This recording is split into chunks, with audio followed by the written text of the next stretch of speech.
قشنگه، دیروز خریدمش. وای آره خیلی نازه، ولی خب تو پوستت تیرس میدونی. ببین کی فالوم کرده، محمد که تو دانشگاهمونه. اون که ازش خوشت میومد؟ آره دیگه. پسر خوبی نیست، من چیزای خوبی نشنیدم.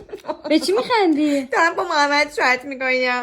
وا توی گفتی پسر خوبی نیست. خب بهم پیام داده، زشت جوابش ندم. خب به محمد ببین اون طرف خیابون. محمد دیروز نبودی ببین چقدر مهرنوشینا پشت سرت حرف زدن. خب تو چی گفتی بهشون؟ هیچی. روز خیلی خوشحالی ها. جریان چیه؟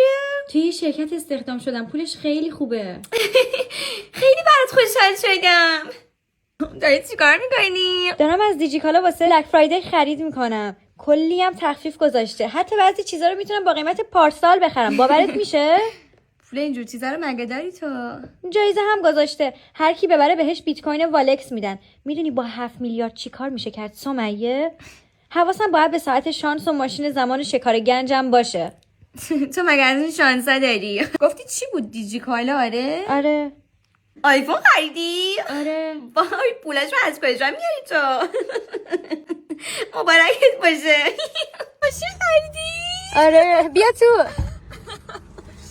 مدلش چنده؟ 82 82 خیلی قدیمی داغونه. ولی خب مبارکت باشه دیگه، اندازه پولته. کنده شد.